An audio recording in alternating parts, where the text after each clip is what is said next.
You know, I love orcs. Anytime a chance presents itself to play as an orc in a video game, I take it. My first full playthrough of Baldur's Gate 3 was with an orc barbarian named Gormash, and it was a blast.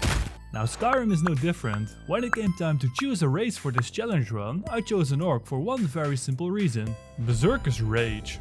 This has been my bread and butter for the run, and it has saved my life more times than I can count. So imagine my displeasure when the suggestion for this run was not using Berserkers Rage at all. It's time to find out, can we clear the Companions Questline without dying or using Berserkers Rage on Legendary? First things first, Legendaddy needed an in with the Companions. Young man, you better not be contemplating stealing that. I wasn't. Earlier in his adventure, Legendaddy already did some grunt work for the companions, so he could just continue the questline by talking to Farkas, who is ready for battle before he sets even one foot out of bed. Legendaddy respected the hustle. He then procured himself mode of transport and once more rode to adventure, where he was immediately ambushed by local wildlife. This is where he learned just how much not having Berserker's Rage would set him back. Victorious, he then harvested some wheat for himself and his flame Atronusi. Entering the infested tombs with Farkas, the unlikely duo had only one goal on their minds: retrieve fragments of Wuthrat, the only weapon in the game that is overtly racist. This was made extremely tedious because of the inflated health pool of even their most basic foes. Legendaddy knew how to deal with this from his time training with the Greybeards and took away the connection between their spinal cords and their legs by shouting at them. While extremely hilarious, this didn't do much damage, so he dug down deep in his room temperature IQ brain and remembered the Sanguine Rose. This allowed him to conjure up a Legendaddy from hell, which started making short work of the enemies. They immediately became best friends. With the Sanguine Rose in the right hand and Mehrunes Razor in the left, Legendaddy started hacking away at his enemies, which, without Berserker's Rage, took some time. To vent his frustrations, he ate a set of elven sneakers, learning its enchantment in the process. He then got distracted by a cool looking jail cell and was subsequently caught in it. A perfect timing for an ambush by a gang of marauders. Because of this, Legendaddy learned the most well guarded secrets of the companions. Its inner circle were actually werewolves. I hope I didn't scare you. No, were you gonna eat that? A few months ago, I stated that orcs are the best race for Legendary, just because of the Berserker's Rage power. Not having it made sure that encounters took a lot longer than they needed to be. Farkas getting in the way didn't help either, so Legendaddy used all he had at his disposal, from Rohypnol to bursting eardrums with the sound of his voice.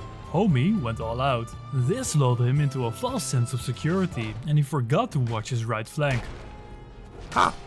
Luckily, he learned a shout that made him assume a corporeal form. As long as his health bar didn't drop to 0, he would always have an escape plan. Further down in the ruins, Legendaddy encountered spiders, his favorite food. After dungeon delving for what seemed like hours, Legendaddy, Leatherdaddy and their unimportant sidekick Farkas finally retrieved the fragments of Wuthrat and learned a fire-breathing shout to boot.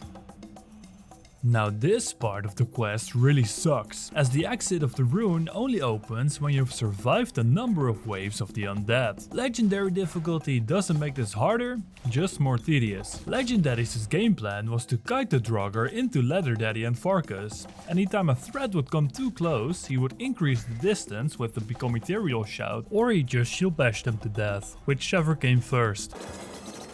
This went on for about 20 minutes, until Legendaddy was finally greeted with daylight again. Farkas was utterly impressed with Legendaddy's hunger for battle. His prowess earned him a permanent place within the companions. But, as we know from Tony Hawk games, the grind never stops, and Legendaddy was tasked with neutralizing a rogue wizard somewhere in Falkreath. Now, one thing to note about wizards on Legendary is that they're dangerous as fuck. Thus, some preparation was in order. Now the elites don't want you to know about this, but Skyrim's soil is full of valuable minerals and ores, and you can just take them.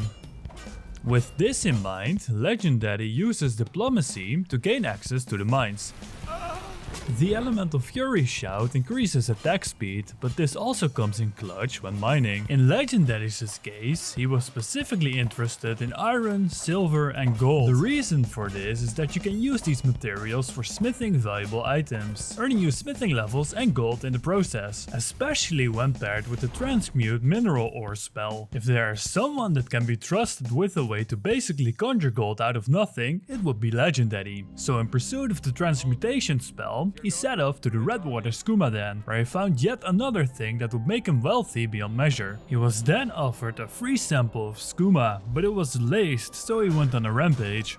After bathing in the blood of his enemies, he finally uncovered the tome. Since Legendaddy became literate a few weeks ago and his creative director is an idiot, he accidentally raided the wrong place, as the tome can be found in the halted stream camp. Legendaddy was employed once more from the bowels of hell, and the two friends uncovered the transmutation spellbook. Unfortunately, before Legendaddy could pay him his cut, Legendaddy's time was up in this plane of existence, and he was expelled before he could be paid. The secret of transmutation was now known, and Legendaddy was excited to finally leave the lower class in its dust. I'm only asking for enough to feed me kids. Skill issue. Legendaddy set off to work, and day turned to night and back again as he made pure gold out of iron. With nothing else on his mind except making money, he finally earned enough gold for some smithing training. This would pay off later. For now, he felt ready to tackle the wizard in Falkreath, continuing with the Companions Questline.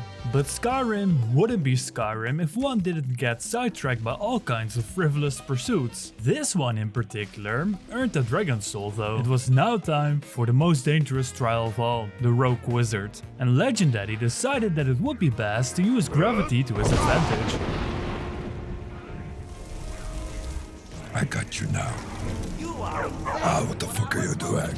Being interrupted mid-combat by a talking dog is something that is pretty dangerous on Legendary. Having freshly broken his adversary's meniscus, Legendaddy sicked his new best friend on what remained of the wizard. It was actually quite easy if you break his legs, gang up on him and let him run out of magicka. With his superior marksmanship, Legendaddy reigned victorious, and he was now ready to take his next steps towards a hostile takeover of the Companions. He figured that the best way to infiltrate an already established seat of power was to become one of the richest people on the continent and buy his way in. That way, he was guaranteed a place at the table, regardless of skill, expertise and whether or not it made sense for him to actually be there. Along the way, he unlocked the Arcane Blacksmith perk, which is one of the more high impact skills one can have during their Legendary playthrough, as Legendaddy was now able to add more cowhide to his enchanted gimp suit and enhance his weapons. It then became clear to Legendaddy exactly why he had to shake up the war culture of the Companions. They were all secretly furries, and the only way to proceed is to become one yourself. It was fucked up.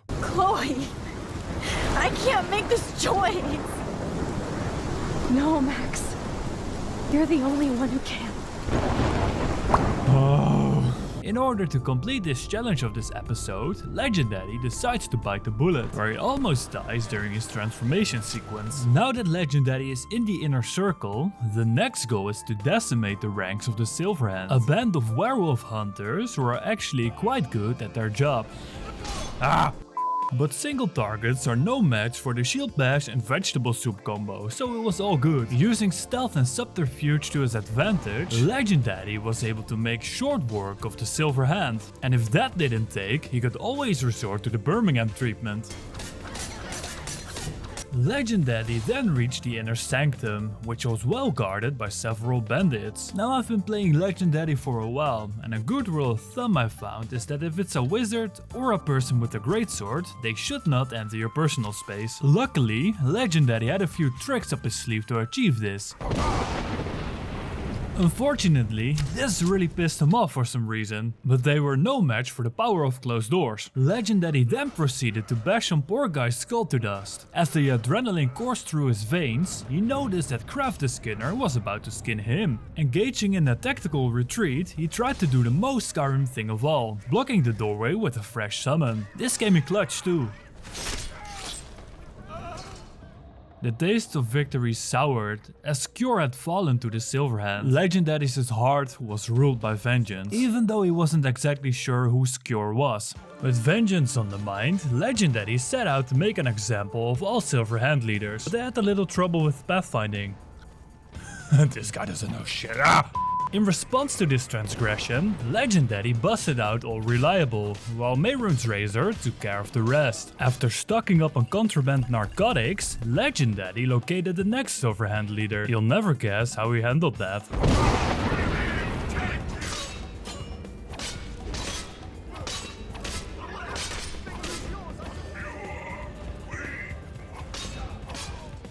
A few murders later, Godlag got wind of our little outings, and his apple pie was just as disappointed as he was. In any case, Godlag had sent Legendaddy to hunt for the Glamoral witches. Their heads are the only thing that can cure someone of being a furry. Emboldened by this prospect, Legendaddy set out to the first nursing home he could find and beheaded someone matching the description of a Glamoral witch. He then totally proceeded to make the shot.